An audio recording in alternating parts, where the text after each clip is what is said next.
Hello friends, today we will be discussing about Bohr's model for hydrogen atom. Let us see what Bohr's model says. The first postulates of Bohr's model states that the electron in the hydrogen atom revolves around the nucleus only in certain selected circular orbits. These orbits are associated with definite energy and are also called energy shells or energy levels. These are numbered as 1, 2, 3, 4, etc. or it may be designated as K, L, M, and etc. Okay, so we can say that electron in the hydrogen atom always revolve around the nucleus only in certain selected circular orbits only, for which we call it, we number it these energy levels or energy shells as 1, 2, 3, 4, or we call them, designate it as KLM and etc. The second postulate states that only those orbits are permitted in which the angular momentum of the electron is whole number multiple of h upon 2 pi. Okay, where h is a Planck's constant, angular momentum of electron is quantized, we can say, or we can say that mvr is equal to nh upon 2 pi, where m is mass of electron, v is velocity of electron, r is radius of the orbit, n is the number of shell whatever we take, h is a Planck's constant. N can vary from 1, 2, 3 and so on. So any whole number we can take. So we can say that the angular momentum of electron must be equal to whole number multiple of h upon 2 pi. Only those orbits are permitted. Okay. The next postulate states that as long as the electron remains in a particular orbit, it does not lose energy nor gain energy. This means that energy of an electron in a particular orbit always remains constant. So we can say that they are stationary state. These orbits are always in stationary states, because as long as the electron revolve in this, it does not lose energy nor gain energy. Okay, it will be always with a constant energy and it will not change. The next postulate states that when energy from some external source is supplied to the electron, suppose we are giving some energy to the electron that is revolving in these orbits, then what happens is this will absorb some energy and then it will be jumping into the higher energy levels by absorbing the definite amount of energy. And that definite amount of energy is equal to the difference in the energy between two energy levels. Suppose if it is jumping from this level to this level, the difference in these two energy level, the amount will be the absorbed energy. Okay, the energy that whatever will be absorbed will be utilized in jumping from this energy level to the higher energy level.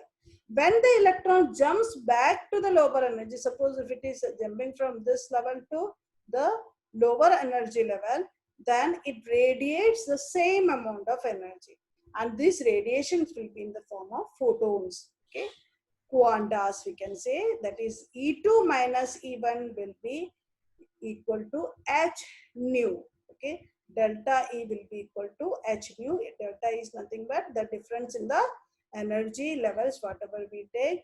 Whether we can say that if it is absorbing some energy and jump from lower energy to higher energy level, or if it emits some energy by jumping from higher energy level to the lower energy level, it will be absorbing or emitting the energy in the form of h nu. That is, difference is h nu. E2 minus E1 difference will be always equal to h nu. Nu is the frequency of the radiation emitted when electron jumps from the energy level having higher energy to the energy level having lower energy. Now, what are the successes behind about the Bohr's model of hydrogen atom? Bohr's model could explain the stability of atom, because he said that according to his model, Electron revolving in a particular orbit cannot lose its energy. If this electron is revolving in this particular orbit, it cannot lose energy.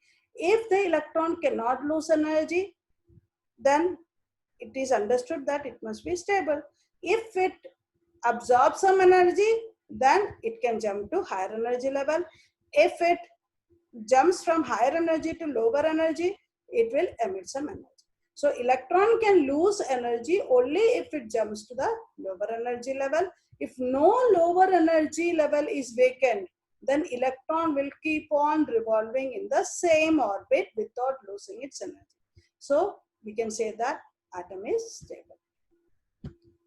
The next success is Bose could calculate the energy of an electron in a particular orbit of hydrogen. Okay, on the basis of postulates, energy of electron in the nth orbit is given by the following expression: En is equal to minus k square 2 pi square me power 4 upon n square h square, where m is nothing but mass of electron, E is the charge of electron, H is the Planck's constant, N is the number of shell whatever we take, and K is the Coulomb's law constant, which is equal to 9 into 10 to the power 9 joule meter per Coulomb square. Substituting the value of M, E, H, pi and everything, K we know, we have the value of pi, we have the value of M, we have the value of E. E is nothing but mass of charge of electron, and M is mass of electron, H is Planck's constant. We can put all these values except N, everything can be put, and we get the value as 2.178 multiplied by 10 to the power minus 18 divided by n square, when n is a number of the shell whatever we take, and En will be equal to minus 13.595 upon n square electron volt per atom, or in terms of kilojoule per mole, it is minus 1312 upon n square kilojoule per mole. So En is equal to minus 1312 upon n square, where n is the number of the orbit, whatever orbit we take. So we have En is equal to minus 13 upon 12 n square divided by n square. So we can say that En, energy, is inversely proportional to n square. Okay, the one thing that we can conclude is En is inversely proportional to n square. If n is equal to 1, then the value will be En is equal to minus 1312 kilojoule per mole, which is nothing but the most negative value, that is for the first orbit. Okay, so most negative value means it is the most stable orbit. Okay, when the electron is present in this orbit, that is n equal to 1, we call it as in the ground state. The higher orbit, for example, if n is equal to 2, so then 2 square is 4, so 1312 upon 4 will be a lower value, but with negative sign, En value will be more. So higher energy will have greater energy than the first orbit, or we can say that it is called as excited state. So if n is greater than 1, then we call them as excited state. If n equal to 1, we call it as ground state. Bohr could derive the expression for radius of orbit for hydrogen atom. So the expression was given as Rn is equal to n square h square upon 4 pi square k me square, where we know the value h is Planck's constant, pi we have the value, k value in the last slide only we have discussed, m is mass of electron, e is the charge of electron. So we can put all the values and we get the values as n square multiplied by 0.529 into 10 to the power of minus 10 meter, or n square multiplied by 0.529 angstrom. If n is equal to 1, that is for the first shell, Rn is equal to 0.529 angstrom. As n increases, Rn also increases. You can see Rn is directly proportional to n square because 0.529 angstrom is a constant value. So Rn is directly proportional to n square. That is, radius is directly proportional to, radius of an orbit is directly proportional to the n square value. Okay, as n increases, the radius of orbit also increases. For the first orbit, it was 0.529 angstrom, as I discussed. We call it as Bohr radius, or we denote it as A0. So Rn is proportional to n square. As the value of n increases, even the separation between the orbits also increases because it is a square of n. Okay. For other single electron species like helium plus, allied lithium 2 plus, the energy of the electron of nth orbit is and radius of the orbit are given by the following expression. Energy is equal to minus k square 2 pi square me power 4 z square upon n square. If we compare the expression, only z has been introduced. Z is nothing but the atomic number of the atom element, whatever we take. For hydrogen it was 1, so it will be without that z square we got the value, and it is coming out to be 2.18 into 10 to the power of minus 18 z square upon n square with a negative sign, joule per atom. And Rn, that is radius, is given as, again we have a z value here, n square h square upon 4 pi km z e square, or we can say that 0.529 upon z multiplied by n square angstrom. So if you compare, energy En is directly proportional to the atomic number square and inversely proportional to n square. If we calculate for radius, we can say that radius is directly proportional to n square value, that is the shell number of shell, and it is inversely proportional to the atomic number. And this is coming out to be in nanometer, we can have the value, and in the PM also we can have the value. Where Z is atomic number of the element, Z is 2 for helium and Z is 3 for lithium. Velocities of the electron moving in different orbit is given by the expression dn is equal to 2 pi k z square upon nh. This will come out to be 2.18 into 10 to the power of 6 z upon n meter per second. Z is again atomic number, n is a number of the orbit. So we can say that Vn is proportional to the atomic number and directly proportional to atomic number, inversely proportional to the n value. So magnitude of velocity of electron increases with increase in value of z and decreases with the increase in value of n. Bohr model could explain the atomic spectrum of hydrogen also. See, when the electron is present in the lowest possible energy level, we said that it is in the ground state. The higher orbits will have higher energy, that also I have explained as compared with that of first orbit. When electron is present in the higher orbit, we call it that it is in the excited state, and excited state is unstable, so electron will try to come back to the ground state. When the electron jump back to the lower energy level, it gives out some energy in the form of quantum, which you call it as the difference of energy between two energy level is equal to E2 minus E1 is equal to h nu, as I have discussed earlier also. So we can say that E2 minus E1 is equal to h nu. Nu is C upon lambda. Okay, nu is C upon lambda. Nu is equal to E2 minus E1 upon h also. We can calculate the value for nu. From nu we can have even calculate C upon lambda we can put, and we get the new expression also we can have. So E1 and E2 are energy level of lower and higher energy levels. H is the Planck's constant. B is the frequency of the radiation emitted. Nu is the frequency of radiation emitted. Okay. Bohr's model also accounts for the existence of so many lines in the hydrogen spectrum. Let us explain how it is. So, in hydrogen atom, there is only one electron which is present in the ground state. Okay. When the energy is supplied, this electron is excited to some higher energy level. Sample of hydrogen will have so many hydrogen atoms, so many electrons will be excited. But these electrons will be excited to different energy level. Like one of the hydrogen atom, the electron in the hydrogen atom may excited to second level. Some of the electrons in the another hydrogen atom will be excited to the third level, fourth level, fifth level, and so on. So different energy level. Because of this different energy level, what happens is a hydrogen gas having so many atoms with different excited state, and the electron jumps to the ground state, then we have so many lines. Different energy will be emitted. Okay, let us see through the diagram. You can see here, this is a level ground state, n is equal to 1. Suppose one of the hydrogen, the electron in one of the hydrogen atoms goes to excited to n is equal to 2. Maybe in another atom, the electron is excited to n equal to 3. In the third, suppose it is n equal to 4, and so on. When it comes back to the ground level, see, this is the amount of energy emitted when it comes back to n equal to 2 to 1. When it comes back to n equal to 3 to 1, the energy is little bit more. Similar, n equal to 4 to 1, it is, the difference is more, and so on.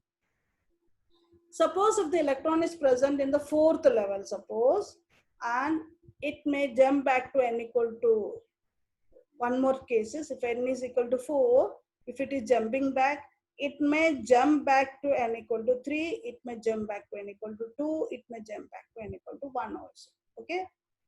So in that case, we get so many lines because the electron is jumping from n equal to 2 to 1, electron is jumping from n equal to 3 to 1, and it is jumping from 4 to 1, or else even the electron is jumping in between also, like it is jumping from 4 to 3, it is jumping from 3 to 2, and it is jumping from 6 to 4, okay, 6 to 5, 6 to 4, and so on.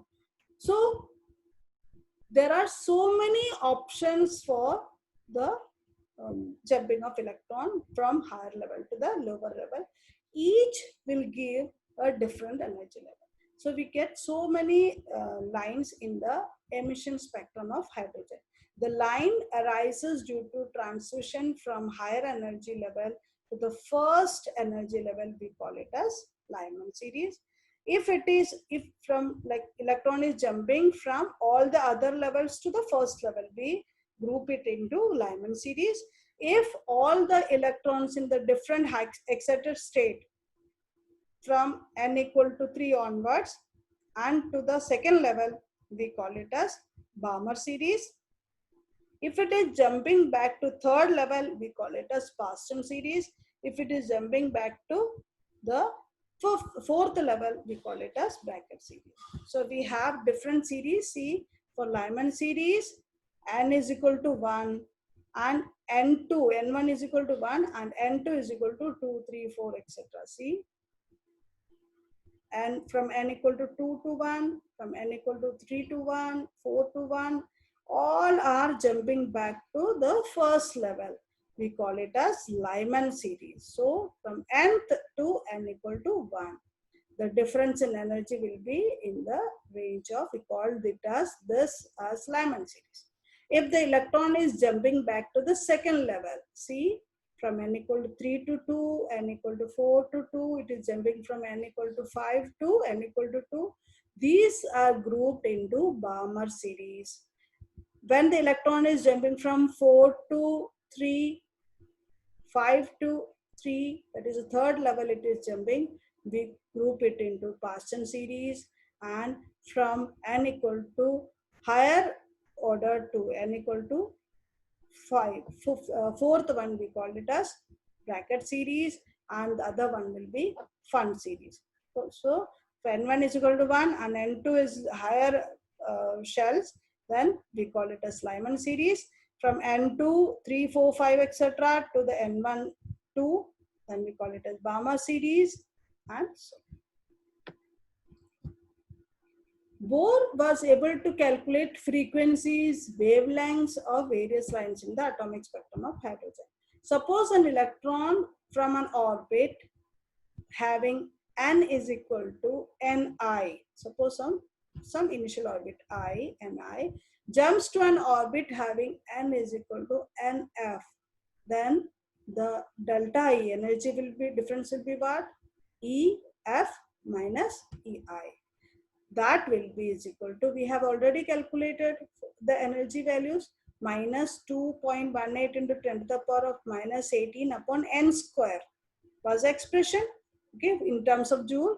So nf square minus the same divided by ni square with a negative sign. So this will come out to be 2.18 into 10 to the power of minus 18 and common, and 1 by n1 square minus 1 by n2 square we can say, or we can say 1 upon ni square minus 1 upon nf square joule per atom. In case if Ni is greater than Nf, then delta E would be negative, indicating that energy will be given out. The energy is given out in the form of photon, so E is equal to h nu. So we can say that nu is equal to delta E upon h. Delta E already we have 2.18 into 10 to the power of minus 18 multiplied by 1 by Ni square minus Nf, 1 upon Nf square divided by h is nothing but Planck's constant. Okay, so this will come out to be nu is equal to 3.29 into 10 to the power of 15 multiplied by 1 upon Ni square minus 1 upon Nf square per second is the frequency.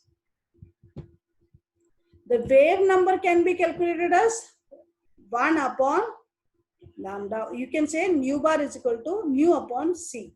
Okay, that is wave number is what? 1 upon wavelength it is. So we can say that it is nu upon c. So nu is what? 3.29 into 10 to the power of 15 per second. We have just calculated in the previous slide, multiplied by 1 upon Ni square minus 1 upon Nf square divided by c is velocity of the light, that is 3 to 10 to the power of 10 centimeter per second. This will come out to be 109,677 multiplied by 1 upon Ni square minus 1 upon Nf square per centimeter. We have, or we can say in terms of per meter, it will be multiplied by 10 to the power 7. There are some limitations of Bohr's model also. Bohr's model could not explain the spectra of atoms containing more than one electron. It could explain only hydrogen or hydrogen-like atoms. It could not explain even hydrogen spectrum obtained using high-resolution spectroscope, in which each spectral line was found to consist of two closely spaced lines, which he could not explain. The presence of magnetic field caused splitting of spectral lines into closely spaced lines. We call the effect as Zeeman effect. It could not explain Zeeman effect. Even splitting of spectral lines under the effect of applied electric field, which you call it a Stark effect, this also could not be explained by Bohr's model. Dual character of which was later on given by de Broglie, that is particle and wave nature of electron, was not explained by Bohr's model. It treated electron as particle. Okay, Bohr's model contradicts Heisenberg uncertainty principle. Okay, Heisenberg uncertainty principle is what? It is impossible to determine simultaneously the exact position and momentum of the electron. But according to Bohr's model, what? Electron move in well-defined orbits around the nucleus, and according to Heisenberg uncertainty principle, we cannot determine simultaneous position and momentum of a particular electron. So it is a contradictory part. Bohr model could not explain the ability of atoms to form molecules, and even the geometry and shapes of molecules could not also be, he could not explain.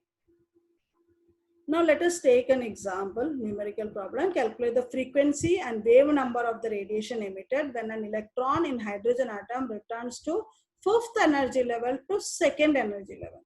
Applying Bohr's model, we have the formula delta E. So here delta E is E2 minus E5. So E2, n is equal to 2. We have the formula to minus 2.18 into 10 to the power of minus 18 upon n square. Joule is a formula for energy. So n is equal to 2, so it will become 2 square, and n is equal to 5, it becomes 5 square. We can calculate the value like this, and it will come out to be minus 4.58 into 10 to the power of minus 19 joule. So delta E is negative, indicates that this much energy will be given out. The frequency of the photon emitted can be given by the relation delta is equal to h nu. We know that nu is equal to then delta E upon h. We have the value of delta E from here, the equation. We have the value of h. We can have the frequency as 6.91 into 10 to the power of 14 per second. Nu bar, that is wave number, nu upon c, okay, because it is inverse of wavelength. So nu is equal to 6.91 into 10 to the power of 14, and c is the velocity of light, 3 into 10 to the power of 8 meter per second. So nu bar we can have 2.3 into 10 to the power 6 per meter. Thank you. That's all for today.